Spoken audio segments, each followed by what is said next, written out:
Hi investors, welcome to SOIC. तो आज की इस एनालिसिस सीरीज में हम लोग जो एसओआईसी का वैल्यूएशन फ्रेमवर्क है उसकी बात करेंगे एंड साथ साथ हमारा जो 5 बकेट फ्रेमवर्क है उसके साथ हम 8 to 9 केस स्टडीज भी करेंगे जो आज लिस्टेड बिजनेसेस हैं उनकी।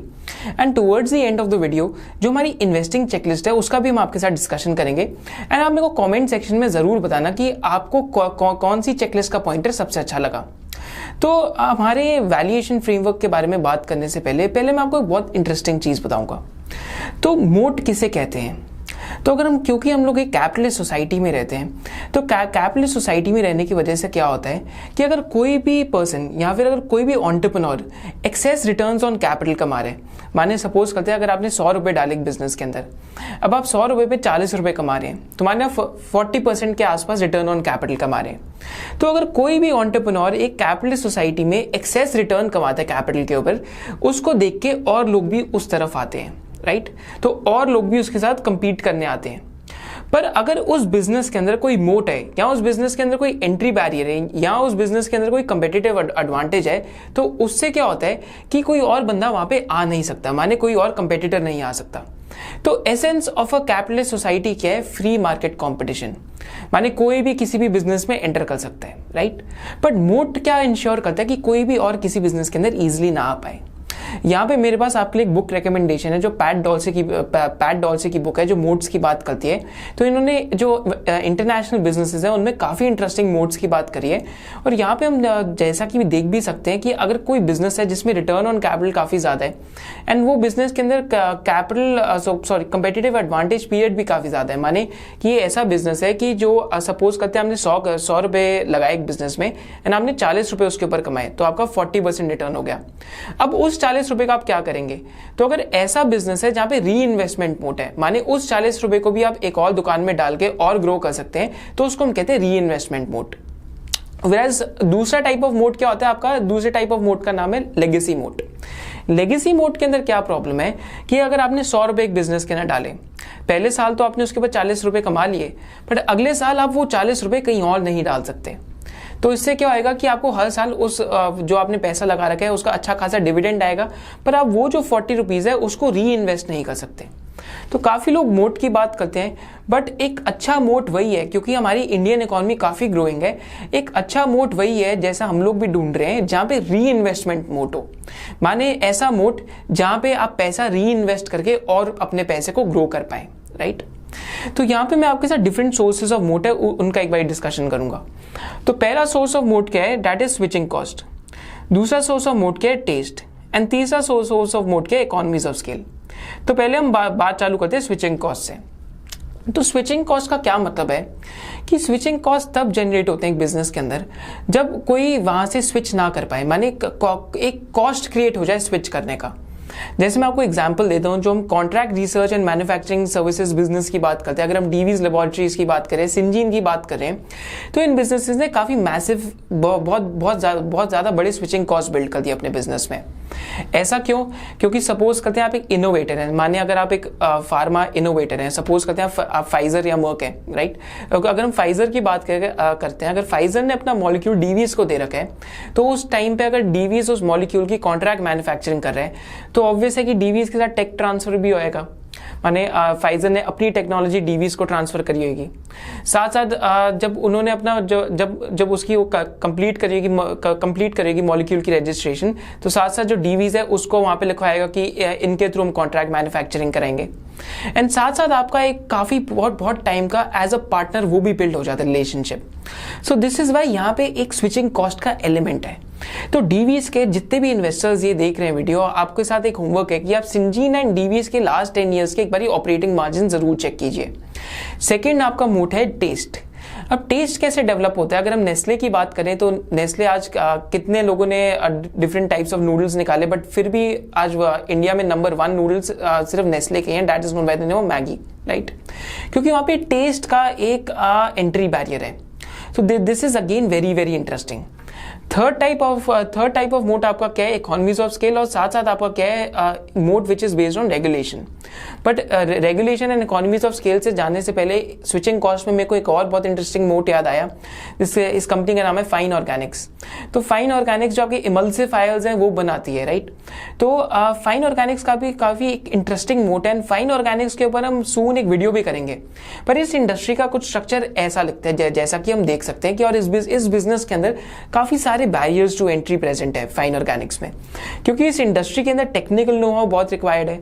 फिर इस इंडस्ट्री के अंदर स्विचिंग कॉस्ट भी है, क्योंकि इवन दो जो ये प्रोडक्ट बनाते हैं सिर्फ पूरे एफएमसीजी प्रोडक्ट का या फिर कोई भी किसी भी फूड प्रोडक्ट का सिर्फ 1% ऑफ द कॉस्ट है, बट यहाँ पे है क्या कि बहुत क्रिटिकल एप्लीकेशन एंड बहुत ज्यादा स्विचिंग कॉस्ट है कि अगर आपने आप इसको चेंज नहीं कर सकते इजिली, तो यहाँ पे ये बैरियर टू एंट्री है।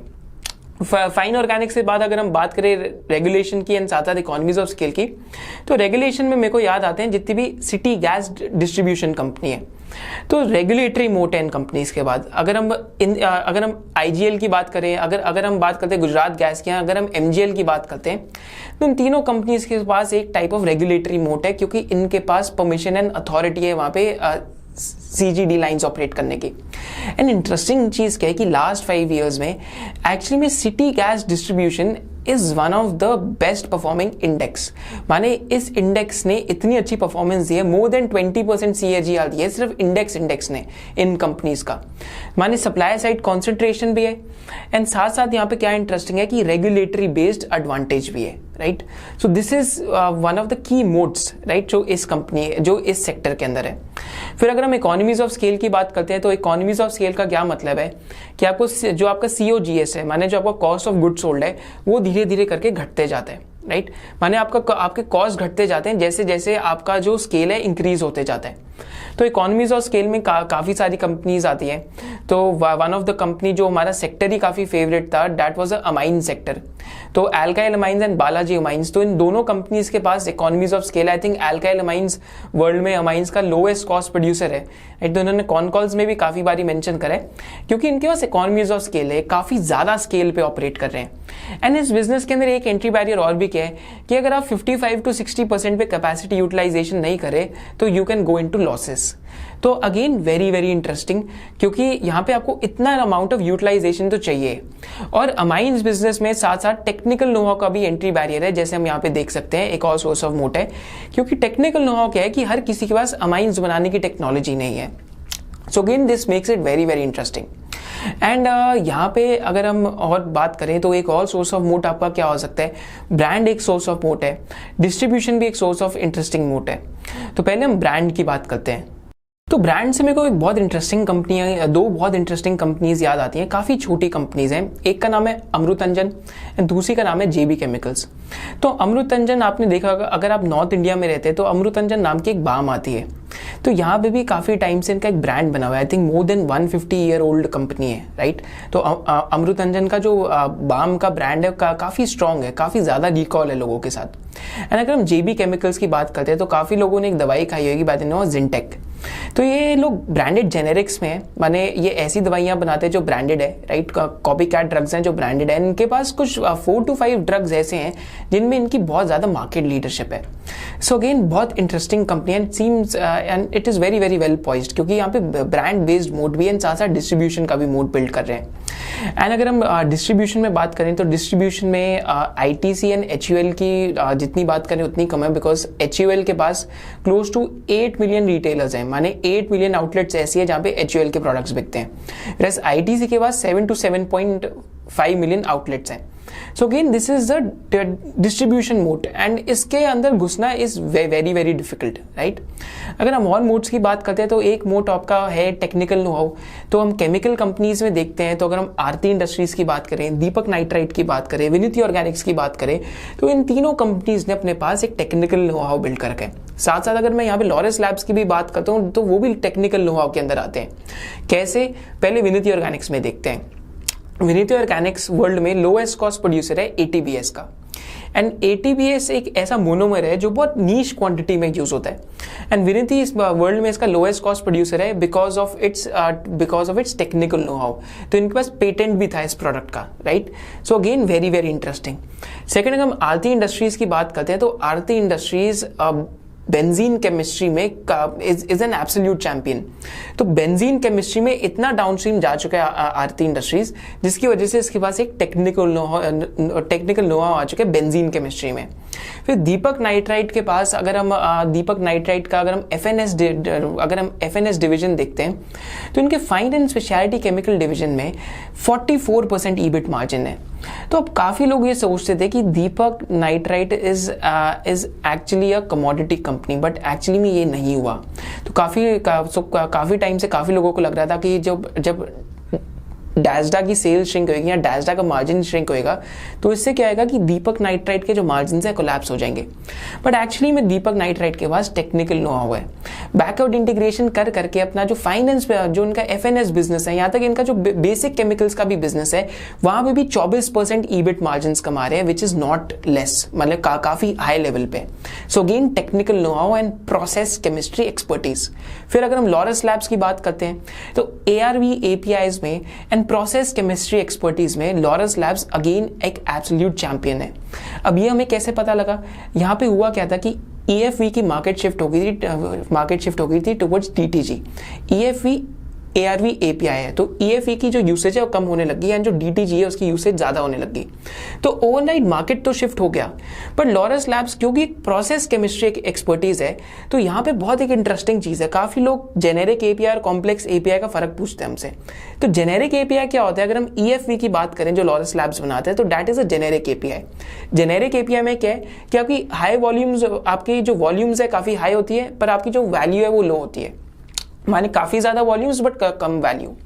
वेराज अगर जैसी मार्केट शिफ्ट हुई from EFE to DTG, Laurus यहाँ पे भी मार्केट शेयर गेन करे। एंड DTG के अंदर क्या है? DTG is a complex API। Complex APIs वो APIs होते हैं जहाँ पे जो वॉल्यूम है काफी लो होती है, बट जो वैल्यू है काफी हाई होती है। सो अगेन लॉरस लैब्स के पास प्रोसेस केमिस्ट्री एक्सपर्टीज है in terms of producing APIs। Same goes for Neuland labs. तो न्यूलैंड लैब्स भी एक काफी इंटरेस्टिंग कंपनी है जिसके पास प्रोसेस केमिस्ट्री एक्सपर्टीज है। सो ये थी आपकी technical know how. Now coming to one very interesting source of moat that is known by the name of network effects. तो यहाँ पे इंडियन कॉन्टेक्स्ट में जो बिजनेस मेरे टॉप ऑफ द माइंड आता है, that is known by the name of IEX, Indian energy exchange. And IEX की जब हम बात करते हैं तो इसके पास close to 90 to 95% power exchange का मार्केट शेयर है। एंड वेयर एज जो एक्सचेंजेस है ओवरऑल मार्केट में ही धीरे धीरे एक्सचेंजेस का मार्केट शेयर बढ़ते जा रहे हैं। So again very very interesting business and it's like a quasi monopoly, माने एक तरीके का ऐसा बिजनेस है जहाँ पे प्योर मोनोपोली क्रिएट हो रखी है। So very very interesting again. And last source of मोट जो आता है, दो सोर्स ऑफ मोट है। एक तो लोएस्ट कॉस्ट ऑफ प्रोडक्शन आता है जिसकी हम कभी और बात करेंगे, जब हमने बालकृष्णा की बात करी थी तो वहां पे लोएस्ट कॉस्ट प्रोड्यूसर है। एंड लास्ट सोर्स ऑफ मोट हमारा क्या आता है? Ownership of a proprietary asset. यहाँ पे मेरे दिमाग में एक बहुत इंटरेस्टिंग इंडस्ट्री आती है bye the name of streaming industry और ओनरशिप ऑफ IP। तो यहाँ पे अगर हम सारे गामा को देखते हैं तो सारे gamma even though last 5-10 years से आई थिंक बिजनेस वाइज इतना कुछ इंटरेस्टिंग हुआ नहीं है, बट यहाँ पे हुआ क्या है, जब से लोग आपके विंक म्यूजिक यूज करने लग गए हैं, जब से बहुत ज्यादा यूसेज इंस्टाग्राम रील्स की होने लगी है, एंड जब से काफी ज्यादा यूसेज अगर हम और भी जो स्ट्रीमिंग एप्स है उनकी बात करें होने लगी है, तो इससे क्या हो रहा है कि इनके पास IP है सॉन्ग्स की। इनके पास क्लोज टू 1,20,000 to 1,30,000 सॉन्ग्स की IP है। एंड इस IP पे राइट्स क्लोज टू 50 से 60 साल के इनके पास IP के लिए जो राइट्स है इनके पास है। सो अगेन यहाँ पे क्या इंटरेस्टिंग चीज है कि इनके पास ownership of a proprietary asset है, माने ये उस एसेट को ओन करते हैं for next 50 to 60 years. Saregama एक है एंड टिप्स इंडस्ट्रीज एक है। एंड जो पूरी म्यूजिक इंडस्ट्री है इसका एनालिसिस हम लोग सून करेंगे और उसकी डेट भी हम अनाउंस करेंगे। इसके बाद just coming to our valuation framework की, अब मोट के बाद हम वैल्यूएशन में क्या देखते हैं। Before going to our valuation framework, अगर किसी को सीखना है कि आप इंडिपेंडेंट डिसीजन मेकिंग कैसे कर सकते हैं, अगर आप इंडिपेंडेंटली अपना पोर्टफोलियो खुद कैसे बना सकते हैं, आप इंडिपेंडेंटली फॉरेंसिक अकाउंटिंग कैसे कर सकते हैं, आप खुद कैसे कंपनीज की जो फाइनेंशियल स्टेटमेंट्स हैं उनको एनालाइज कर सकते हैं, उसके लिए हमारे पास एक SOIC इंटेंसिव कोर्स है जिसमें हमने मोर देन 120 कंपनीज की केस स्टडीज करके इन कंपनीज का एनालिसिस करें एंड आपके साथ शेयर करें। तो whosoever is interested in the course, the link link is mentioned in the description below. Now just coming back to our valuation framework, तो हमारे पास हम लोगों ने क्या करा है कि हमने SOIC का एक 5 bucket valuation framework बनाया है. अब 5 bucket valuation framework क्या है? तो यहाँ पे हम एक चीज़ समझते हैं कि आज सिर्फ 5 ही तरीके के बिजनेस हैं इंडिया में या फिर किसी भी कंट्री में. तो पहले तरीके का बिजनेस क्या है यहाँ पे? तो पहला बिजनेस ऐसा बिजनेस होता है जहाँ पे बिजनेस तो ग्रेट है, उसके साथ साथ उसकी जो अर्निंग्स ग्रोथ है वो भी काफ़ी ज़्यादा आती है. ग्रेट बिजनेस कौन से होते हैं? जहाँ पे ROC या अगर हम ROIC की बात करते हैं, रिटर्न ऑन कैपिटल एम्प्लॉयड, वो 20 to 25% से ऊपर है. एंड अर्निंग्स ग्रोथ कितनी है? 15 से 20% से ऊपर है. राइट. सो इनको हम कहते हैं great business plus high earnings growth. Second business आपके कौन से होते हैं? जो आपके ग्रेट बिजनेस है बट इनकी जो अर्निंग्स ग्रोथ है काफ़ी लो होती है. तो यहाँ पे इनकी अर्निंग्स ग्रोथ सिर्फ 2 या 3% की आती है. साथ साथ आपके तीसरे टाइप के बिजनेस कौन से हैं? ये ऐसे बिजनेस है जो गुड बिजनेस है, माने इनकी ROC 15 से 20% के बीच में है, पर इनकी जो अर्निंग्स ग्रोथ है ये काफ़ी हाई आती है. तो हम सबके एक एक करके एग्जाम्पल लेंगे. फोर्थ बिजनेस क्या होते हैं आपके? जो these are actually very good businesses, माने 15 to 20% ROE या ROC है इनकी, पर यहाँ पे अर्निंग्स ग्रोथ नहीं है. तो यहाँ पे भी मैं आपके साथ एग्जांपल्स डिस्कस करूंगा. फिर लास्ट होते हैं आपके gruesome business with low earnings growth to negative earnings growth. कभी कभी जो ग्रूसम बिजनेस है उनमें हाई अर्निंग्स ग्रोथ हो जाती है एंड कभी कभी हाई ROC बिजनेस हो जाते हैं. सो ग्रूसम बिजनेस आपके टिपिकली सिक्लिकल्स होते हैं. So coming to bucket 1. अब बकेट 1 क्या कहती है कि ये ऐसे बिजनेसेस हैं जो ग्रेट बिजनेसेस तो है ही, पर इन बिजनेसेस के अंदर री इन्वेस्टमेंट मोड भी है. तो यहाँ पे हम एक एग्जांपल लेते हैं बकेट 1 के अंदर. इस बिजनेस का नाम है डीवीज लेबोरेटरीज. तो यहाँ पे अगर हम जो डीवीज लैब है, अगर हम इसकी जो सेल्स ग्रोथ है और अगर हम ऑपरेटिंग मार्जिन है वो चेक करते हैं तो हमें पता लगता है कि operating profit growth Divi's lab का लास्ट 5 to 7 ईयर्स में ऑपरेटिंग प्रॉफिट एक्चुअली कुछ 1000 करोड़ से 2600 करोड़ के आसपास का आ गया. वेयरस इनका जो ऑपरेटिंग प्रॉफिट मार्जिन है बहुत ज़्यादा हाई है, क्लोज टू 40% के आसपास है 2021 में. एंड यहाँ पे अब मैं ये क्यों कह रहा हूँ कि एक मतलब this is a great business क्यों है? क्योंकि हम डीवीज की यहाँ पे ROC देखते हैं तो ROC डीवीज की 25 to 30% के बीच में है. Right. So this is the definition of a great business. तो ये बकेट 1 का पार्ट है. बकेट 1 का पार्ट क्यों है? क्योंकि यहाँ पे अगर हम इनकी अर्निंग्स ग्रोथ देखते हैं तो अर्निंग्स ग्रोथ आप कैसे आइडेंटिफाई कर सकते हैं? फ्यूचर ट्रिगर्स के थ्रू. एंड फ्यूचर ट्रिगर्स क्या है? यहाँ पे डीवीज के अंदर कैपेक्स, माने अपनी कैपेसिटी एक्सपैंड कर रहे हैं, माने और फैक्ट्री प्रॉपर्टी प्लांट और इक्विपमेंट लगा रहे हैं. तो 2018 से लेके अब तक इन्होंने कुछ 2500 to 3000 करोड़ का कैपेक्स करा है, जो अपने में ही काफ़ी इंटरेस्टिंग है. क्योंकि इनका 2017 में जो इनके पास कुछ फिक्स एसेट्स थे, माने फिक्स एसेट्स अगर हम फैक्ट्री की बात करते हैं या बिल्डिंग और प्रॉपर्टी प्लांट की बात करते हैं जिसको हम फिक्स एसेट्स कहते हैं, तो इनकी बैलेंस शीट पे कुछ 1500 करोड़ के थे, जो आज फास्ट फॉरवर्ड टू 2021 कुछ 3500 करोड़ के हो गए हैं. तो नेक्स्ट 2-3 ईयर्स डीवीज लेबोरेटरीज के अंदर काफ़ी चांसेस है कि आपको 25 to 30% अर्निंग्स ग्रोथ दिखने वाली है.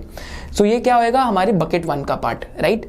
हाई ROC है, 25 से 30% ROC है, प्लस हाई अर्निंग्स ग्रोथ है, 25 से 30% अर्निंग्स ग्रोथ आने के काफ़ी चांसेस बन रखे हैं.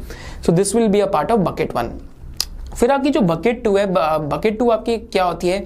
यहाँ पे बिजनेसेस हैं इनके जो मतलब these are actually great businesses, माने ऐसे बिजनेसेस हैं जिनकी 25, 30, 35% ROC है, बट यहाँ पे प्रॉब्लम क्या है कि अर्निंग्स ग्रोथ नहीं आती इन बिजनेसेस में. तो यहाँ पे एक बहुत इंटरेस्टिंग बिजनेस है जिसका नाम है असेलिया केल, मतलब इंडिया की एक लिस्टेड कंपनी असेलिया केल, जिसको आप सर्च भी कर सकते हैं. तो इनका ROC कुछ 70 से 80% है. बट प्रॉब्लम क्या है कि इतना ज़्यादा ROC होने के बावजूद भी इस कंपनी में अर्निंग्स ग्रोथ नहीं आती.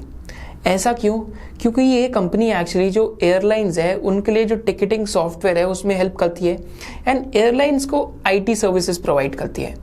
तो इस बिजनेस के अंदर क्या फ्रेजिलिटी है कि जैसे ये न्यू कस्टमर विन करते हैं तो कोई पुराना कस्टमर इनका बैंकक्रप्ट हो जाता है, जिसकी वजह से अर्निंग्स ग्रोथ नहीं आ पाती इस बिजनेस के अंदर, जिसकी वजह से ये बकेट 2 का पार्ट है. माने लेगेसी मोड है बट री इन्वेस्टमेंट के सोर्सेज नहीं है. This is why it is a part of bucket 2, माने great business with no earnings growth. Right. तो आप लोग साथ साथ इसके नोट्स भी ले सकते हैं कि Divis is example of a bucket 1 and असेलिया के लिए इज एग्जाम्पल ऑफ बकेट 2. अब हम तीसरे टाइप ऑफ बिजनेस की बात करते हैं, जिसको हम कहते हैं कि good business with high earnings growth. Good business क्या होता है? जहाँ पे 15 से 20% आपकी ROC रहे एंड हाई अर्निंग्स ग्रोथ क्या है कि आप 20-25% से ऊपर अपनी अर्निंग्स ग्रो कर रहे हैं. तो यहाँ पे एक बिजनेस जो काफ़ी on top of my mind आता है, जो अच्छे बैंक्स हैं एक्चुअली इसका पार्ट है बकेट 3 के. बजाज फाइनेंस को हम देखें तो 22% ROE थी उनकी पिछले लास्ट डेकेड से, एंड अर्निंग्स ग्रोथ 25 से 30% थी, राइट। तो इंडिया में जो मेजर अपॉर्चुनिटीज है आपको बकेट 3 के अंदर ज्यादा मिलेंगी। माने गुड ROC एंड मतलब ROC आपकी गुड है 15 से 20% के बीच में, एंड अर्निंग्स ग्रोथ भी आपकी 15 से 20% में है। अर्निंग्स ग्रोथ क्या है? आपकी प्रॉफिट ग्रोथ बेसिकली, राइट। यहाँ पे और भी अगर हम एग्जांपल्स देखें तो HDFC बैंक भी इसी का पार्ट आता है, आरती इंडस्ट्रीज भी इसी का पार्ट है, दीपक नाइट्राइट भी कुछ समय के लिए इसी का पार्ट था, बट दीपक नाइट्राइट इस टाइम पे बकेट 1 के अंदर जा रखा है, right. So again very very interesting. Bucket 4 आपकी क्या है कि बकेट 4 में क्या है कि यहाँ पे अगेन वैल्यू ट्रैप्स हैं। तो बकेट 2 जैसे हमने बात करी, बकेट 2 के अंदर भी वैल्यू ट्रैप्स हो जाते हैं, साथ साथ जो आपकी बकेट 4 है इसके अंदर भी वैल्यू ट्रैप्स आ जाते हैं। बकेट 4 बेसिकली क्या कहते हैं कि आपकी ROE तो अच्छी है या आपकी ROC तो अच्छी है, पर इस बिजनेस के अंदर इस टाइम पे earnings growth are absent, right. तो यहाँ पे जो मेरे पास एक बिजनेस अभी करेंटली इस फेज के थ्रू जा रहा है is by the name of Manappuram finance. अब मन्नापुरम फाइनेंस का जो ROE है वो 20-25% के आसपास है, बट वहाँ पे जो गोल्ड AUM है उसके अंदर डी ग्रोथ आ रही है, आने वाली है because of gold prices falling. तो मार्केट यहाँ पे ऐसे बिजनेसेस में कभी कभी जो कुछ वेरिएबल्स हैं उनको बहुत ज्यादा इंपॉर्टेंस देती है, जिसकी वजह से ये थोड़े समय के लिए this business can go into the category of a value trap, right. अगर हम हाइकल की बात करते हैं तो Hikal is one more business which is a value trap, जहां पे 15% ROE आने के बाद भी यहाँ पे अर्निंग्स ग्रोथ एब्सेंट है, राइट। तो अर्निंग्स ग्रोथ नहीं आई यहाँ पे। साथ साथ अगर हम OCCL की बात करते हैं या अगर हम CCL प्रोडक्ट्स की बात करते हैं, all even these two businesses are an example of value trap. OCCL के केस में क्या है कि इस टाइम पे इंडस्ट्री ग्रोथ ही हार्डली 1.5 to 2% है। तो अगर आप 20% ROC होने के बावजूद भी आप रीडिप्लॉय कैपिटल नहीं कर सकते तो इंडियन मार्केट्स में आपको वैल्यूएशन नहीं मिलेगी। इस वजह से लास्ट 4 years से स्टॉक मोर और लेस एक is like a value trap. Similarly CCL products के केस में भी यही हुआ है। In spite of capacity expansion, माने यहाँ पे अभी इन्होंने new property plant and equipment भी लगाया है, पर उसके बावजूद भी CCL प्रोडक्ट्स इज मोर और लेस लाइक अ वैल्यू ट्रैप, क्योंकि सेल्स ग्रोथ, वॉल्यूम्स ग्रोथ और अर्निंग्स ग्रोथ नहीं आ रही है इस बिजनेस के अंदर लास्ट 5 to 6 years से। एंड वॉल्यूम ग्रोथ यहाँ पे अगर आती भी है तो 7-8% के आसपास वॉल्यूम ग्रोथ आएगी। अगेन अगर इंडियन कॉन्टेक्स्ट में हमें ऐसे बिजनेसेस मिल रहे हैं जहाँ पे 15% वॉल्यूम ग्रोथ आ रही है, तो हमें नहीं लगता कि it makes a lot of sense कि आप ऐसी कंपनीज में जाएं जहां पे 6-7-8% ही वॉल्यूम ग्रोथ आए। So OCCL and CCL products example of bucket 4, जहां पे गुड ROC बट नो और low earnings growth, this becomes a value trap, right. And last bucket is cyclicals की बकेट। यहाँ पे क्या होता है, HEG, रेन इंडस्ट्रीज जैसे बिजनेस आते हैं जहाँ पे कभी कभी क्या होएगा कि आपकी ROC, ROE, मार्जिन्स एकदम सब कोलैप्स हो जाएगा, राइट। एंड कोलैप्स कब होएगा? जब कमोडिटी के प्राइसेस कोलैप्स हो जाएंगे। फिर बीच में क्या होएगा कि 4-5 साल बाद 1 साल ऐसा जरूर आएगा या 2-3 साल बाद 1 साल ऐसा जरूर आता है जहाँ पे आपकी ROC, आपके जो मार्जिन है सब एक्सपैंड कर जाते हैं। तो अगेन ये बकेट 5 से बकेट 1 की तरफ चले जाते हैं। बट इनमें प्रॉब्लम क्या है कि अगेन यहाँ पे रिटेल इन्वेस्टर के लिए वॉरेन बफेट के जो 2 रूल्स हैं वो बहुत आसानी से ब्रेक हो जाते हैं। क्या वॉरेन बफेट के 2 रूल्स हैं? पहला रूल है do not lose money. Second rule क्या है? Do not forget rule number 1। अगर आप सिक्लिकल्स के अंदर अगर आप सोच के नहीं घुस रहे तो आपके दोनों रूल्स उसी वक्त ब्रेक हो जाएंगे एक्चुअली इन्वेस्ट करने से पहले ही, क्योंकि आप इन्वेस्ट करने से पहले ही गलत या सही होते हैं, बाद में ही आपको पता चलता है। सो अगेन सिक्लिकल्स में you have to be very very careful. तो अब इसके साथ साथ मैं आपके साथ जो हमारा फ्रेमवर्क है इन्वेस्टिंग का वो डिस्कस करता हूँ एंड हम और भी केस स्टडीज करते हैं। तो this is how investing works according to us. तो यहाँ पे हम देखते हैं इन्वेस्टिंग की साइकिल के पहले आपका बिजनेस एनालिसिस आता है, माने आप बिजनेस को अच्छे से एनालाइज करते हैं, फिर उसके बाद आप वेरिएंट परसेप्शन लगाते हैं। किसी को अगर वेरिएंट परसेप्शन समझना है जस्ट वेट फॉर 2 minutes, उसके बाद मैं आप पे उसी पे आ रहा हूँ। फिर आपका आता है टेक्निकल एनालिसिस, माने जो लोग प्राइस वॉल्यूम एक्शन देखते हैं। फिर आपके फंडामेंटल्स में रिफ्लेक्ट होता है नंबर्स में, and this is actually the cycle of investing. पहले आप बिजनेस एनालिसिस करके वेरिएंट परसेप्शन बिल्ड करेंगे, फिर वेरिएंट परसेप्शन के बाद काफी बारी प्राइस वॉल्यूम एक्शन इंडिकेटर्स में वो चीज मैच होगी, फिर प्राइस वॉल्यूम एक्शन के बाद आपके जो फंडामेंटल नंबर्स है उसके अंदर रिफ्लेक्ट होएगा। This is how the cycle works, right. तो यहाँ पे वेरिएंट परसेप्शन के अंदर क्या क्या ट्रिगर्स हैं, फंडामेंटल ट्रिगर्स क्या होते हैं एक बिजनेस के, वहां पे ये देखते हैं। तो पहला फंडामेंटल ट्रिगर क्या होता है बिजनेस के अंदर, दैट इज इंडस्ट्री साइकिल। माने इंडस्ट्री की साइकिल चेंज हो रही है, आपका उस पर वेरिएंट परसेप्शन है। जैसे हमने बालकृष्णा इंडस्ट्रीज, PI इंडस्ट्रीज, नवीन फ्लोरिन, इन सब के अंदर देखे। हमने एक्चुअली वेरिएंट परसेप्शन पे वीडियो भी बनाई थी, आप वो भी देख सकते हैं। फिर अब बात करते हैं प्रोडक्ट मिक्स चेंज की, कि आप ऐसे प्रोडक्ट मैनेजमेंट ले आई जहां पे मार्जिन ज्यादा है, right. So this is product mix change. फिर तीसरी चीज है ऑपरेटिंग लेवरेज, कि आपके जो फिक्स कॉस्ट हैं, आपकी सेल ग्रोथ के बाद आपके जो फिक्स कॉस्ट हैं उस स्पीड पे नहीं ग्रो करते जितनी स्पीड पे सेल ग्रोथ जाती है, जिसकी वजह से आपका ईबिट अबनॉर्मली एक्सपैंड होता है। तो Syngene is actually a ticking time bomb of operating leverage. Lawrence lab के अंदर ऑपरेटिंग लेवरेज प्ले आउट करिए लास्ट 6 to 7 क्वार्टर्स में, अब सिंजीन के अंदर actually operating leverage play out कर सकती है। एंड ऑपरेटिंग लेवरेज एक्चुअली इतना पावरफुल मेंटल मॉडल है कि मोस्ट ऑफ द एनालिस्ट, या अगर हम लोग अपनी इन्वेस्टर्स की भी बात करें तो हम लोग उसकी पावर को कभी समझ ही नहीं पाते कि कितना आरओई और आरओसी को प्रोपेल कर देता है। तो कैपेक्स के बाद काफी बारी बिजनेसेस के अंदर ऑपरेटिंग लेवरेज आता है। डीवीएस के अंदर ऑपरेटिंग लेवरेज आने वाला है, सिंजीन के अंदर ऑपरेटिंग लेवरेज आने वाला है, आरती इंडस्ट्रीज के अंदर ऑपरेटिंग लेवरेज आने वाला है। ये 2-3 बिजनेसेस हैं जहां पे काफी interesting operating leverage play out हो सकती है। और अगर हम बात करें सो अगेन कॉर्पोरेट एक्शंस होते हैं, फिर डीमर्जर होता है, and just before talking about this, operating leverage एक और बिजनेस है इंटेलेक्ट डिजाइन अरीना, जहां पे काफी मैसिव ऑपरेटिंग लेवरेज आ सकता है, बिकॉज इस टाइम पे उसके कॉस्ट उस स्पीड से नहीं ग्रो करने वाले, क्योंकि जो उन्होंने प्रोडक्ट डिजाइन करा था उसी में काफी टाइम लग गया। सो अगेन यहाँ पे कॉस्ट की जो ग्रोथ है that wouldn't be much, where sales growth का काफी ज्यादा हो सकती है, जिसकी वजह से इबिटा का जो एक्सपेंशन है that can be non linear. तो ऑपरेटिंग लेवरेज काफी इंटरेस्टिंग मेंटल मॉडल है। इसके साथ साथ अगर हम बात करें वेरिएंट परसेप्शन में डी मर्जर आता है, फिर कॉस्ट कटिंग आता है, फिर डी लेवरेजिंग आता है। डी लेवरेज माने आपने सारा कर्जा वापस कर दिया, राइट। तो एसओआईसी स्टूडेंट्स को हमने काफी सारी केस स्टडीज वेरिएंट परसेप्शन के अराउंड कोर्स में भी कराई है। आई थिंक जितने भी एसओआईसी स्टूडेंट्स ये वीडियो देख रहे हैं आप इनको साथ साथ हमारे प्रैक्टिस भी कर सकते हैं। तो और केस स्टडीज की तरफ आते हैं, तो यहाँ पे एक केस स्टडी लेते हैं by the name of Gujarat Ambuja exports limited. तो Gujarat Ambuja exports limited actually maize processing industry के अंदर ऑपरेट करता है, राइट। एंड लास्ट 10 ईयर से क्या हो रहा है कि यहाँ पे प्रोडक्ट मिक्स चेंज हुआ है। माने इनके पास 3 बिजनेसेस थे, एक तो टेक्सटाइल का बिजनेस था, दूसरा एग्रो प्रोसेसिंग का बिजनेस था, एंड तीसरा मेज प्रोसेसिंग का बिजनेस था। अब इनका जो मेज प्रोसेसिंग का बिजनेस है this is a higher ROC business, माने यहाँ पे ज्यादा रिटर्न ऑन कैपिटल एम्प्लॉयड है इस बिजनेस के अंदर। तो लास्ट 10 ईयर्स में यहाँ पे प्रोडक्ट मिक्स चेंज हुआ है। बट 2019 के अंदर क्या हुआ, 2019-20 के अंदर क्या हुआ, मेज की जो क्रॉप थी, एक्चुअली में मेज की क्रॉप के अंदर एक पेस्टिसाइड लग गया bye the name of fall army warm. And fall army warm के लगने से क्या हुआ, मेज की जो प्रोडक्शन थी वो कम हो गई। क्योंकि मेज की प्रोडक्शन कम हो गई, जिसकी वजह से मेज के जो प्राइसेस थे 13 या 15 रुपए किलो से सीधा 24 से 26 रुपए पर किलो चले गए, राइट। अब क्या हुआ उस टाइम पे, क्योंकि वो 24 से 26 रुपए पर किलो चले गए, तो गुजरात अंबुजा अपने जो क्लाइंट्स हैं, इनके क्लाइंट्स मतलब जो एफएमसीजी जायंट्स हैं एक्चुअली इनके क्लाइंट्स हैं, उनके साथ फिक्स कॉन्ट्रैक्ट्स में एंटर करता था। तो इसकी वजह से इनका जो मार्जिन है मेज के अंदर काफी ज्यादा कॉन्ट्रैक्ट हुआ। पर अब क्या हुआ, क्योंकि मेज के प्राइसेस इतने ऊपर चले गए, राइट, एंड क्योंकि एक न्यू पेस्ट आ गया था, तो पेस्टिसाइड कंपनीज ने इस पेस्ट से लड़ने के लिए अपने खुद के न्यू प्रोडक्ट्स अनाउंस करे।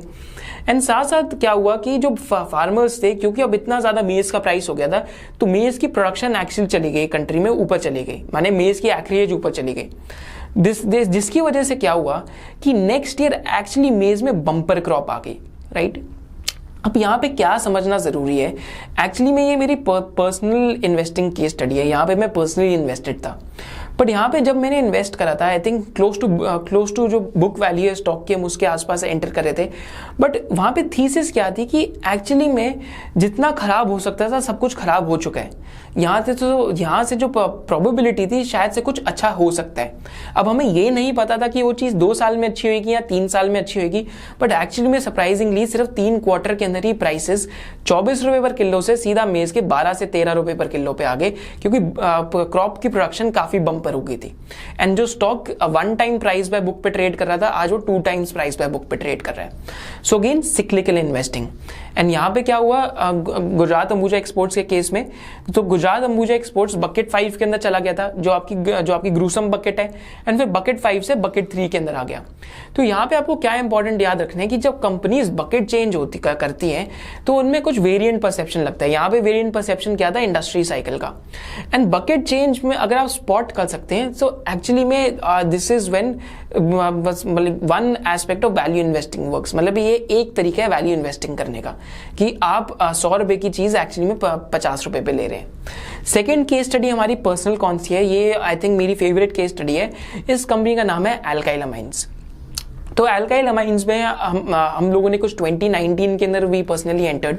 सो again nothing is a stock recommendation and nothing is a stock advice and we are currently not SEBI registered, right. So ये सिर्फ एजुकेशन के लिए है।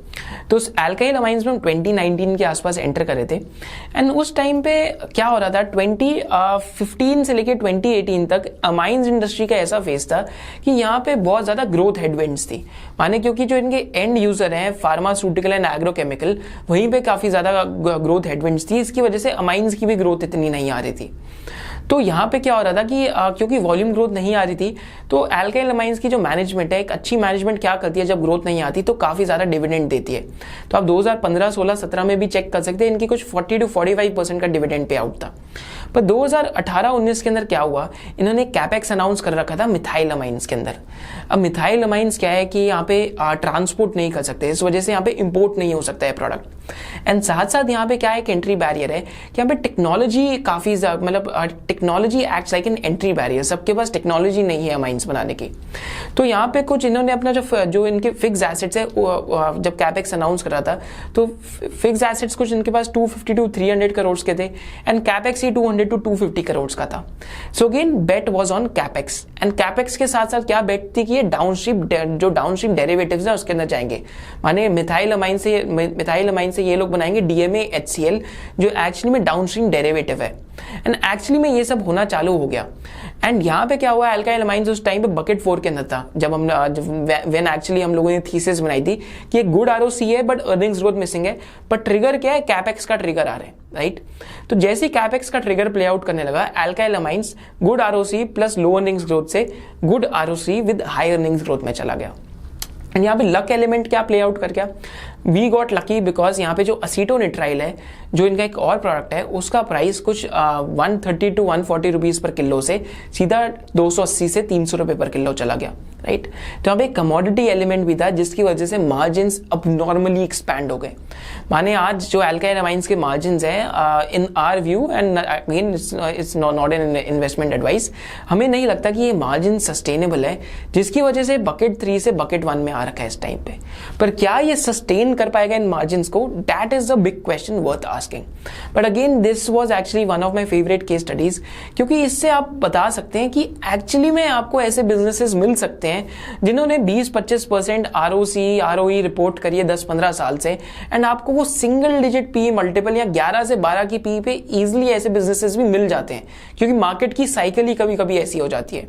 एक और केस स्टडी जो मैं आपके साथ डिस्कस करना चाहूंगा, अगेन इस बिजनेस में हमने आई थिंक 2020 की बिगनिंग या मार्च एंड अप्रैल में इन्वेस्ट करा था, bye the name of Suven pharmaceuticals. हमारे चैनल पे शायद से फर्स्ट वीडियो भी किसी बिजनेस एनालिसिस की सुवेन फार्मा की है। तो यहाँ पे क्या मेंटल मॉडल था, डीमर्जर। तो यहाँ पे वेरिएंट परसेप्शन क्या था, bye the name of demerger. अब सुवेन फार्मा में क्या था कि इनके पास 2 बिजनेसेस थे, एक तो लाइफ साइंसेस का बिजनेस था और एक आपका contract research and manufacturing services का बिजनेस था। तो लाइफ साइंसेस के बिजनेस के अंदर क्या था कि ये लोग यहाँ पे R&D करके अपना खुद का ही ड्रग बनाना चाहते हैं। Whereas क्रैम्स के बिजनेस में क्या है कि अगेन ये सर्विस प्रोवाइडर है to innovators like Pfizer and etcetera. अब क्रैम्स वाले बिजनेस में सुवेन फार्मा का ROC ही कुछ 40 to 45% था। Whereas लाइफ साइंसेस वाले बिजनेस में दे आर डिस्ट्रॉइंग मनी, मतलब वहां पे अभी कुछ इनका रिटर्न बना नहीं है। तो क्रैम्स के बिजनेस से कुछ 800 करोड़ का जो R&D इन्वेस्टमेंट था वो लाइफ साइंसेस बिजनेस में हुआ, जिसकी वजह से P&L में हमें इनका जो P&L हमेशा डिप्रेस दिखता था। बट 2018-19 में मैनेजमेंट ने डिसाइड करा कि हम इस बिजनेस को डीमर्ज कर देंगे, एंड डीमर्ज होने के बाद एक्चुअली में क्रैम्स बिजनेस इनका लिस्ट हो गया bye the name of Suven pharma, and जो जिनका लाइफ साइंसेस बिजनेस था, जो इनका ड्रग डिस्कवरी बिजनेस है सुवेन लाइफ, वो अलग से लिस्ट हो गया। तो हम लोग सुवेन फार्मा में we got very very interested, and actually में दिस वाज लाइक मतलब आई कुडंट बिलीव कि हमें एक 40 to 45% ROC business 14-13 times price by earnings multiple पे मिला था, राइट। एंड इंटरेस्टिंगली यहाँ पे 300 करोड़ का कैपेक्स भी हुआ था उस टाइम पे, जो ग्रोथ कैपेक्स है। तो ऐसी सिचुएशंस होते हैं डीमर्जर्स एंड स्पिन ऑफ्स में स्पेशली। और भी इंटरेस्टिंग डीमर्जर्स क्या हुए हैं, तो अभी जुबिलेंट जो फार्म हुआ है उसका डीमर्जर हुआ है with Jubilant Ingrevia, and Jubilant Ingrevia के अंदर कुछ 800 to 900 करोड़ का कैपेक्स अनाउंस हुआ है. So again one of the companies worth looking at, मतलब जस्ट इन माय व्यू, क्योंकि डी मर्जर के बाद काफ़ी बारी इन्वेस्टर्स ऐसी कंपनीज को इग्नोर कर देते हैं.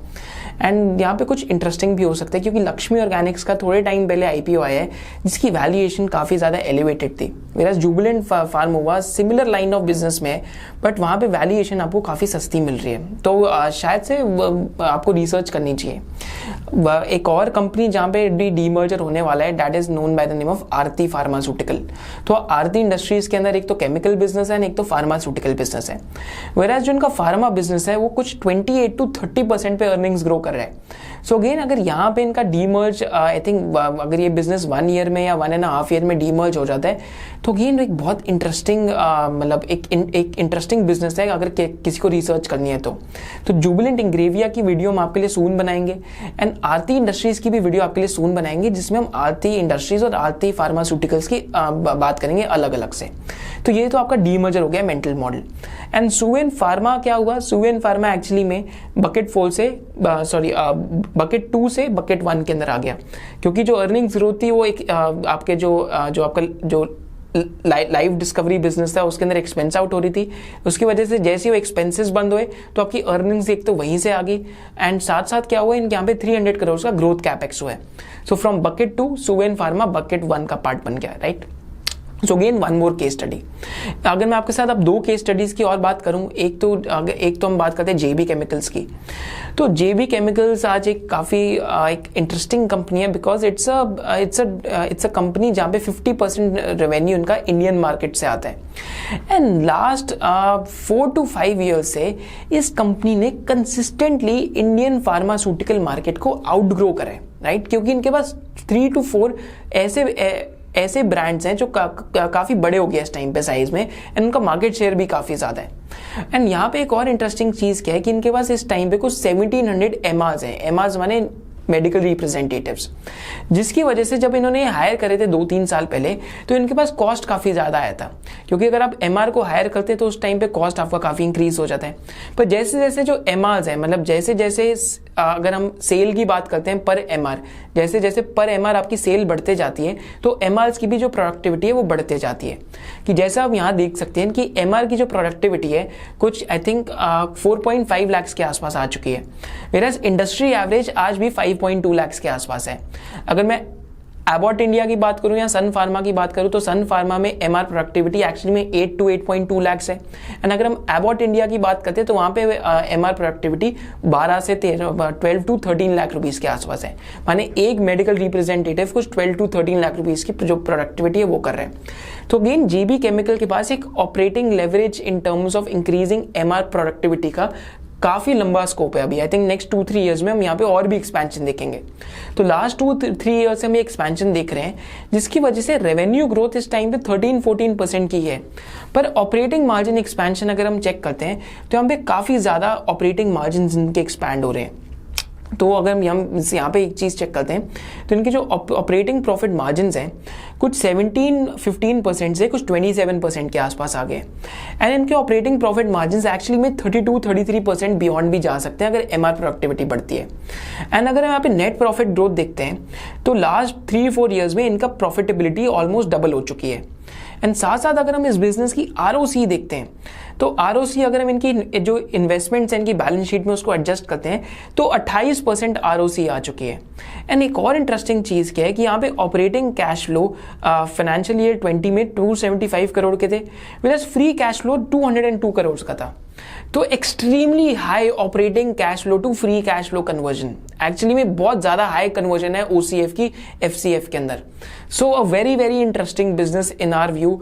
And just as a disclosure we do own the stock and it is not a recommendation by any means of imagination. And साथ साथ जेबी केमिकल्स के अंदर इस टाइम पे क्या चल रहा है कि जेबी केमिकल्स बकेट 2 से अगेन बीच में बकेट 2 में था, बकेट 1 का पार्ट बन चुका है, क्योंकि ऑपरेटिंग मार्जिन एक्सपेंशन आएगी साथ साथ, सेल्स ग्रोथ आएगी साथ साथ, एंड जो नई मैनेजमेंट आई है वो थेरेपी डाइवर्सिफिकेशन पे फोकस कर रही है. एक या दो भी नए प्रोडक्ट्स अगर हिट हो गए तो एक्चुअली में JB chemicals is again a company जो इस टाइम पे मतलब 17 to 18 टाइम्स मल्टीपल पे मिल रही है and which looks interesting to us, right. Last case study is that of Laurus Labs, and Laurus Labs की आपके साथ काफी बारी हमने केस स्टडी करी है कि लॉरस लैब्स एक्चुअली में बकेट 4 के अंदर था। जैसे कि हम यहाँ कॉन कॉल में पढ़ सकते हैं कि कुछ 40 to 50% इनका जो ग्रॉस ब्लॉक है अनयूटिलाइज था 2 साल से पिछले, माने 2 साल से इस कंपनी का जो ग्रॉस ब्लॉक है उस पे ये 1 रुपए का रेवेन्यू भी नहीं कमा रहे थे कैपेक्स करने के बाद भी। एंड जैसे ही, क्योंकि ऐसा क्यों होता है, क्योंकि फार्मा बिजनेस में रेगुलेशंस हैं, आपको अप्रूवल्स देनी पड़ती है डिफरेंट अथॉरिटीज से, तो 2-3 साल का जेस्टेशन पीरियड जरूर आता है। सिमिलरली लॉरस लैब्स के अंदर भी यही हो रहा था, राइट। एंड लॉरस लैब्स में जैसी कैपिटलाइजेशन हुई कैपेक्स की, जैसे ही वहां से कमर्शलाइजेशन हुई, जैसी वहां से वो स्टार्ट होगी revenue generation, Laurus labs bucket 4 से सीधा बकेट 1 के अंदर चला गया। माने 14% ROC से लॉरस लैब 35-40% ROC के अंदर आ चुका है। So again moving buckets. तो एज एन इन्वेस्टर आपको बार बार ये चीज जरूर देखनी है कि कंपनीज बकेट्स मूव कर रही है या नहीं कर रही, क्योंकि कंपनीज जैसी बकेट्स मूव करती हैं interesting things happen, right. So this was our SOIC 5 bucket framework. अब इसके साथ साथ ये फ्रेमवर्क इनकम्प्लीट है अगर मैं आपके साथ इन्वेस्टमेंट चेकलिस्ट एंड साथ साथ जो हमारा पीटर लिंच का एक फ्रेमवर्क है वो नहीं डिस्कस करता, क्योंकि आपको अपनी जो इन्वेस्टिंग एक्सपेक्टेशंस है वो according to the stock and the industry खुद ही सेट करनी है। तो यहाँ पे पीटर लिंच एक बहुत इंटरेस्टिंग चीज बताते हैं। तो पीटर लिंच यहाँ पे क्या बोलते हैं कि 6 तरीके के स्टॉक्स होते हैं। 6 तरीके के कौन से स्टॉक्स होते हैं? पहले स्टॉक्स होते हैं जो स्लो ग्रोवर्स होते हैं। माने स्लो ग्रोवर्स ऐसे स्टॉक्स हैं जहां पे सिर्फ 2-4-5% की ग्रोथ है। जैसे हमने CCL प्रोडक्ट्स की बात करी, OCCL की बात करी, अंबिका कॉटन इसी कैटेगरी में आएगा, तो इनको हम कहते हैं स्लो ग्रोवर्स। माने इनकी ग्रोथ GDP से भी कम ग्रोथ है। यहाँ पे आपकी एक्सपेक्टेशन गलत है अगर आप स्लो ग्रोवर के अंदर 15, 20, 25% रिटर्न्स एक्सपेक्ट कर रहे हैं, क्योंकि अगर कंपनी 2-4-5% से प्रॉफिटेबिलिटी नहीं ग्रो कर पा रही है, सेल्स ग्रोथ नहीं आ रही, सो अगेन एक्सपेक्टेशंस में कुछ गलत है, बिकॉज आपने स्टॉक को क्लासिफाई नहीं करा। तो आई थिंक स्टॉक को क्लासिफाई करना इज ऑल्सो वेरी इंपॉर्टेंट कि किस कैटेगरी के अंदर आता है। सेकेंड टाइप ऑफ क्लासिफिकेशन क्या है स्टॉक की, दैट इज स्टॉलवर्ट्स। स्टॉलवर्ट्स क्या होते हैं आपके? स्टॉलवर्ट्स आर बेसिकली ये लार्ज कैप्स कंपनीज हैं एंड बहुत ज्यादा जायंट कैप कंपनीज हैं जहां पे 10 to 12% अर्निंग्स ग्रोथ आते रहती है। Example HUL and Nestle, right. So again stalwarts are again a great place to be at, but stalwarts में भी आपको एक्सपेक्टेशन पहले ही सेट करनी पड़ेगी, क्योंकि स्टॉलवर्ट में भी 10-12% की ग्रोथ इज वेरी नॉर्मल। माने जितना GDP ग्रो कर रही है, नेस्ले भी आज उतना ही ग्रो कर रहा है, राइट। तो नेस्ले में भी कुछ आई थिंक 7-8-9% के आसपास की ग्रोथ आ रही है। So again in line with the more और less in line with the economic growth. तो these are known as stalwart. So third type of growth is known as fast growers. अब यहां पे इंटरेस्टिंग चीज आती है, जितना भी वेरिएंट परसेप्शन है सारा यहां पे लगता है, एंड एट SOIC हमारा सारा ध्यान भी फास्ट ग्रोवर्स में ही लगा हुआ है, because without growth there is no value, right. And again growth and value एक दूसरे के साथ जॉइंट है। कोई भी स्टॉक वैल्यू स्टॉक नहीं है, कोई भी स्टॉक ग्रोथ स्टॉक नहीं है। सारी इन्वेस्टिंग एक्चुअली इंटेलिजेंट इन्वेस्टिंग है, जहां पे आप ग्रोथ तब ढूंढ रहे हैं जब पूरी दुनिया सोच रही है कि यहाँ पे ग्रोथ नहीं आने वाली। सो this is actually the meaning of variant perception in itself, right. तो फास्ट ग्रोवर्स ऐसी कंपनीज हैं जो 20, 25, 30% से ग्रो कर सकती है, एंड इन कंपनीज के अंदर इंट्रिंसिक कंपाउंडिंग काम करती है, राइट। इन कंपनीज के अंदर री इन्वेस्टमेंट ऑफ कैपिटल होती है। डीवीज लेबोरेटरीज आई थिंक आज 1 लाख करोड़ मार्केट कैप होने के बाद भी ऐसी कंपनी है जहां पे ऑलमोस्ट 2500 to 3000 करोड़ का कैपेक्स हुआ है। सो अगेन यहाँ पे भी नेक्स्ट 3-4 ईयर्स में काफी फास्ट ग्रोथ आने वाली है, तो हमारा ध्यान ऐसी कंपनीज के अंदर ज्यादा रहता है, राइट। फोर्थ टाइप है आपके सिक्लिकल्स। अब सिक्लिकल्स जैसे हमने गुजरात मुझे एक्सपोर्ट्स की बात करी। फिफ्थ टाइप आपके आते हैं टर्न अराउंड्स। माने लॉस मेकिंग कंपनीज थी, बट यहाँ पे शायद सब कुछ टर्न अराउंड हो रहे हैं। सो टर्न अराउंड में जो ऑटो कंपनीज हैं, काफी लोग टाटा मोटर्स की तरफ देख रहे हैं, क्योंकि जो टाटा सन्स के चेयरमैन उन्होंने बोला भी है कि हम टाटा मोटर्स को बाय 2025 नेट डेट फ्री करना चाहते हैं। तो अगर वो कर देते हैं एक्चुअली में ऐसा, तो Tata Motors will be a turn around story. But हम लोग टर्न अराउंड पे बहुत कम बेट करते हैं, बिकॉज वी डोंट थिंक कि we have that type of genius to spot turn around. मतलब हमें नहीं लगता कि हमारे में इतनी ज्यादा स्मार्टनेस है कि हम टर्न अराउंड स्पॉट कर पाए, right. And last type of companies है एसेट प्लेस। यहाँ पे एग्जाम्पल मेरे दिमाग में आता है company known by the name of Nesco. तो नेस्को एक ऐसी कंपनी है जो बॉम्बे में बॉम्बे एग्जीबिशन सेंटर ओन करती है एंड 3 से 4 IT पार्क्स ओन करती है। तो उनका लैंड आज गोरेगांव में कुछ 3500 to 4000 करोड़ का है। So again a very interesting company जो कोविड की वजह से काफी ज्यादा इंपैक्ट हुआ है इस कंपनी को। एंड अगर ये कुछ 2000 करोड़ टू 2500 करोड़ के मार्केट कैप पे आती है तो again it will become an asset play कि आप इसे 40 to 50% discount to asset value ले सकते हैं। तो ये 6 टाइप्स ऑफ कैटेगरीज हैं कंपनीज की। एंड एक्चुअली में एज अ फन एक्टिविटी आप क्या कर सकते हैं कि आप अगर आप कोई बिजनेसेस ट्रैक करते हैं तो इनको इन 6 कैटेगरीज के अंदर एक बार बांट के देखिए। मोर और less just speaking from my own experience, हमारे जो मोस्ट ऑफ द बिजनेसेस है वो जो फास्ट ग्रोइंग वाली कैटेगरी है उसके अंदर आते हैं, या जो स्टॉलवर्ट वाली कैटेगरी है उसके अंदर आते हैं। इन दो कैटेगरीज से ज्यादा हम लोग वेंचर आउट नहीं करते बिकॉज हमारे सर्कल ऑफ कॉम्पिटेंस से थोड़ा थोड़ा बाहर होते जाते हैं।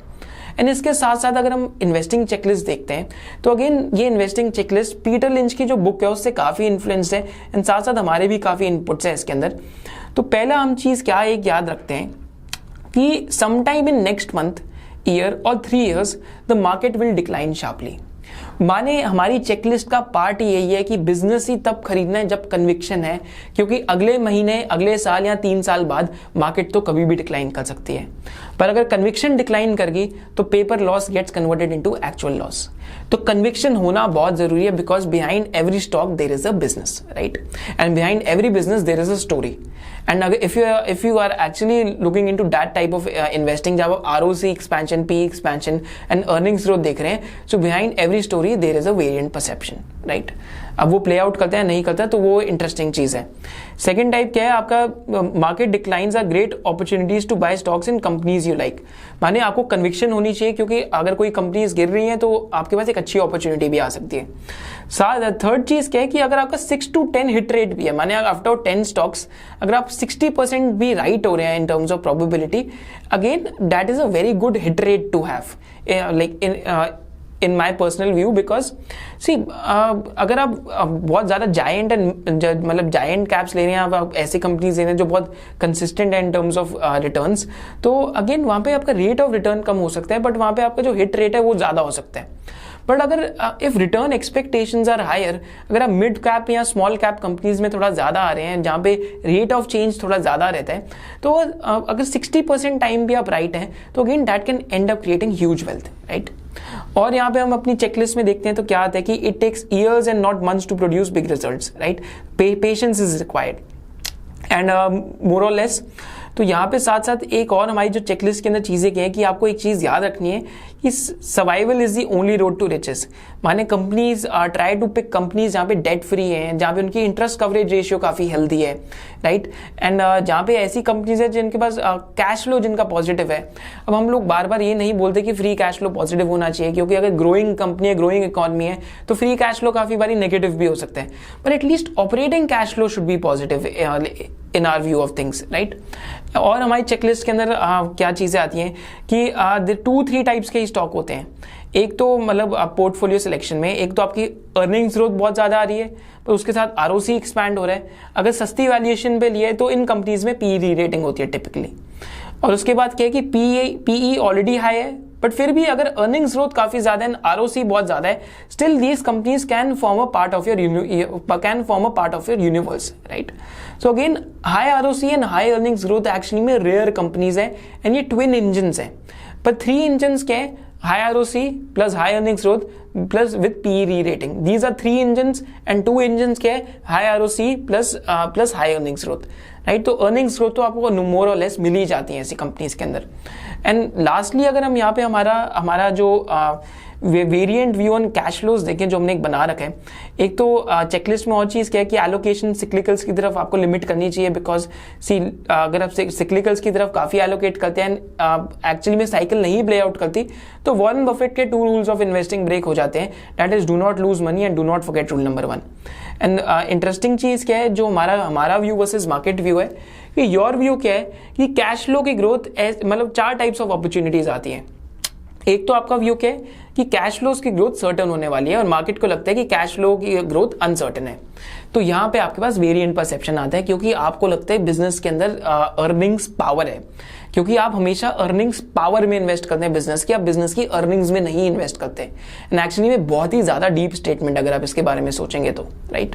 तो अगर आप कन्विंस्ड है, राइट, अगर आपका सर्टेनिटी है कि कैश फ्लो ग्रोथ आने वाली है, वैसे मार्केट को नहीं लगता, तो यहाँ पे वेरिएंट परसेप्शन आता है। एंड यहाँ पे जो Monish Pabrai also typically says कि these are high uncertainty companies, but again यहाँ पे ग्रोथ आने के चांसेस काफी ज्यादा हो जाते हैं। यहाँ पे लॉन्ग टर्म सर्टेनिटी है बट शॉर्ट टर्म अनसर्टेनिटी है। और यहाँ पे आपकी कैसी कंपनीज आती हैं, यहाँ पे सेकंड बकेट में आपके क्या आता है, सेकंड फिल्टर में, कि आपका व्यू अनसर्टेन है but market is very certain. तो अगेन यहाँ पे क्या है कि आपके सर्कल ऑफ कॉम्पिटेंस से बाहर है एंड टिपिकली हम ऐसी कंपनीज को अवॉइड कर देते हैं क्योंकि हमें नहीं पता कि मार्केट का व्यू क्यों इस पे सर्टेन है, राइट। फिर ऐसी चीजें आती हैं जहाँ पे आपका व्यू सर्टेन है, कैश फ्लो ग्रोथ आएगी एंड मार्केट का व्यू भी सर्टेन है, बट यहाँ पे एक वेरिएंट परसेप्शन क्या हो सकता है कि अर्निंग्स ग्रोथ कितनी स्पीड पे आती है, आपका वो मार्केट से हटके हो सकता है। एंड साथ साथ यहाँ पे क्या एक यहाँ पे वेरिएंट परसेप्शन आ सकता है कि शायद से लॉन्जेविटी काफी ज्यादा है जो ये बिजनेसेस है इनके अंदर, राइट। सो अगेन यहाँ पे आपके दो ही टाइप ऑफ डिफरेंसेस आ सकते हैं with the market view. And last type क्या है कि आप भी अनसर्टेन है कि कैश फ्लो ग्रोथ आने वाली है एंड मार्केट भी अनसर्टेन है। अब ये टिपिकली आपके सिक्लिकल बिजनेसेस होते हैं या ऐसे बिजनेसेस होते हैं जो बहुत ज्यादा रेगुलेशन डिपेंडेंट है। सो अगेन इन बिजनेसेस के अंदर प्रॉब्लम क्या आती है कि लंपी कैश फ्लोज होते हैं, कैश फ्लोज आना मुश्किल हो जाता है। तो यहाँ पे हमारी जो भी मतलब जो भी हमारी इंजीनियरिंग कंपनीज हैं, इंफ्रास्ट्रक्चर कंपनीज हैं, these actually fall in this type. दोनों के लिए मार्केट भी अनसर्टेन है कैश फ्लो ग्रोथ पे एंड हम लोग भी अनसर्टेन है। तो यही आपकी 4 लिस्ट आती है एंड बिफोर इन्वेस्टिंग आपको सोचना भी चाहिए। साथ साथ हमारी इन्वेस्टिंग चेकलिस्ट का एक रूल और भी क्या है कि अगर आप पीई रेशियो की तरफ देख रहे हैं तो आपको हमेशा सोचना चाहिए वाई, क्यों मार्केट के पार्टिसिपेंट्स इस कंपनी को इतना पीई रेशियो अकॉर्ड कर रहे हैं, क्यों इस कंपनी को इतना पीई रेशियो मिल रहा है। एंड साथ साथ हमारा एक और रूल ऑफ थंब भी क्या है कि हम लोग टिपिकली आज तक तो नहीं करा कि 52 to 53 टाइम्स से ज्यादा पीई रेशियो हम लोग विलिंग नहीं है कंपनी के लिए देने के लिए। अगर 52 to 53 टाइम्स भी दे रहे हैं, जो आई थिंक 2-3 कंपनीज के लिए दी भी है, वहां पे अर्निंग्स ग्रोथ 35-40% की आ रही है इस टाइम पे, right. So again these are are rule of thumbs. Valuation आप कभी भी परफेक्ट नहीं हो सकते। डीसीएफ आप कर तो सकते हैं बट डीसीएफ में इतनी सी अजम्पशन हटी एंड पता नहीं आपकी फाइनल वैल्यूएशन कहाँ चले जाती है। So again very interesting. And इसके साथ साथ एक्चुअली में हम लोग डीसीएफ पे न्यूज़लेटर लिख रहे हैं, साथ साथ जो हमारा वैल्यूएशन फ्रेमवर्क है उसका जो और डिटेल केस स्टडीज है वो भी हम लोग जो न्यूज़लेटर है उसके अंदर डाल रहे हैं। अगर आपको न्यूज़लेटर रिसीव करना है तो उसका जो लिंक है that is there in the description below. So thank you for joining us and हमारा जो नेक्स्ट बिजनेस एनालिसिस है that will be on Neuland Laboratories. Thank you.